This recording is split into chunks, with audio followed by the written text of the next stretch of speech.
Hi everybody, Mrs. Imminger here. Hope you're having a nice weekend.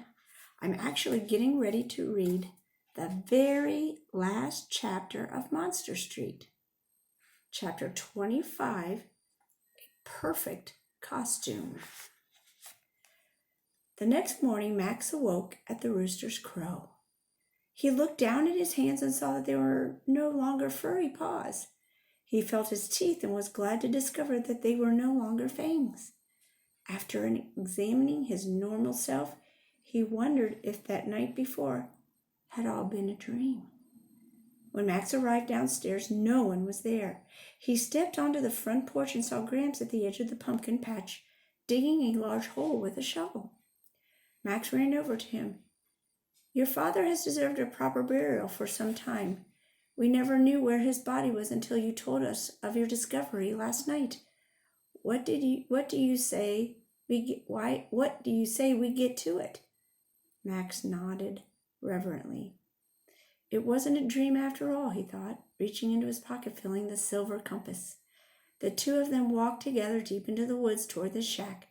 They wrapped Max's father's body in one of Grammy's patchwork quilts and carried it together, hardly saying a word the entire way back to the farm. After they finished burying him, Max picked up a handful of dirt and let it sift through his fingers onto his father's grave. A tear ran down his cheek, and he felt a strange satisfaction like of closing a book after reading the last page. "I wish I didn't have to leave," Max admitted.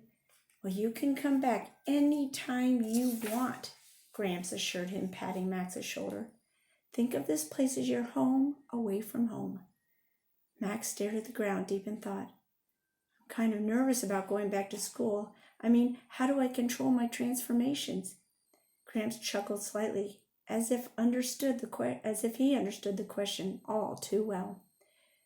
"They'll have to be a little tricky at first, but you'll get the hang of it. Eventually, when you feel your blood starting to boil, you'll be able to control it," Gramps said. "In the meantime, just make sure you wear the hoodie for another few moon cycles until you get the hang of things." "So there's nothing else I need to know? No training or guidelines or rules?" Gramps stared at the ground for a long moment, scratching his chin. "Well, for starters, always wear lots of cologne. Even if you shower 3 times a day, you're going to smell like you just crawled out of the swamp.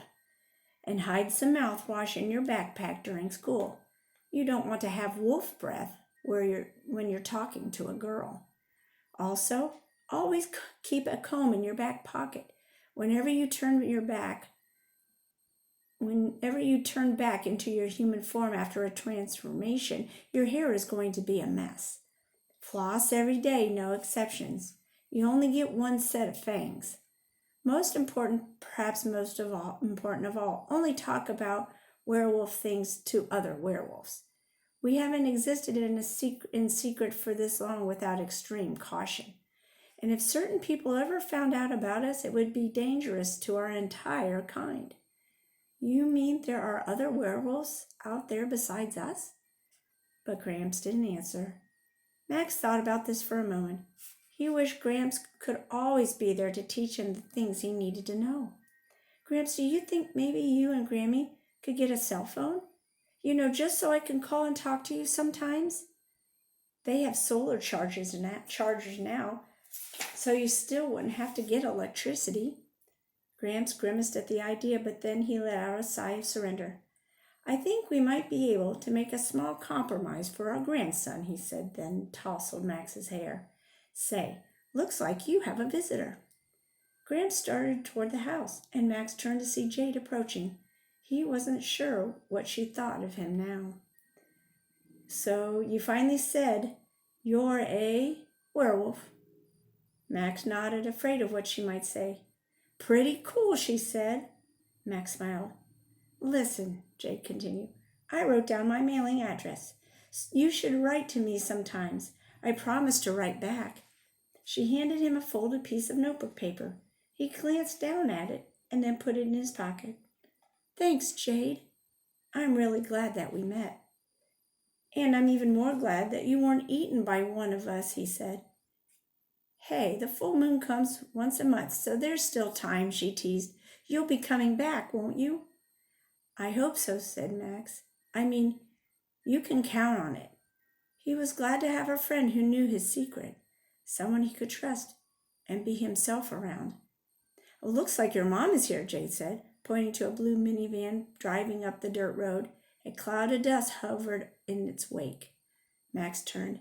Yeah, I better get packed, he said. See you soon? Definitely, she said, then skipped away through the pumpkin patch and back to her house where her father was harvesting the final pumpkins of the year. Max's mom pulled up in front of the cabin and stepped out of the van. She approached Grammy, who was setting out a freshly carved jack-o'-lantern on the front porch. Max noticed the old woman's eye was back to normal, just like she said it would be. It's good to see he's taken to this place, Max's mother said to Grammy. The boy's one of us, all right, Grammy said with a smile. Just then Max ran up and hugged his mom. She hugged him back, surprised to find him in such high spirits. Mom, is it all right if we stay for lunch? Grammy's making barbecue, he pleaded. But you don't eat meat, she said in surprise. Max shrugged. Things change, he said with a playful grin. Max's mother looked at Grammy questioningly. And Mom, Max said softly, I know what happened to Dad. I'm really sorry. I know it's been just as hard for you as it has been for me, in different ways. She looked at him thoughtfully. Tears reflected in her eyes, and the sadness on her face turned to relief. Oh, but son, your father never left us. I see him every day in you, she said, then leaned down and kissed Max's forehead. They hugged for a long moment. Someday remind me to tell you about how I met your father, she added wistfully. Oh, I thought you met in college, Max said. Well, that's only half the story. Your mother has secrets too, you know, she said with a wink. And for a moment Max saw slim fangs hiding behind her rosy lips. He suddenly remembered what Gramps had said about there being other werewolves in the world, but he decided it was just his imagination. Oh, and I brought a charger for your iPad so you can play games in the car on the way home. Thanks, Mom, he replied, but I think I'll wait to play it once we get back to the house. I don't want to miss the view. She looked down at him in surprise and put her arm around him. Gramps joined them on the porch, and all four of them walked toward the front door of the cabin. Just before they stepped inside, Max's mother added, And by the way, have you figured out what you're going to be for Halloween yet? It's your last year to go trick-or-treating, you know. Max looked up at Gramps and Grammy, then back to his mother. I think I have something in mind, he said with a mischievous grin.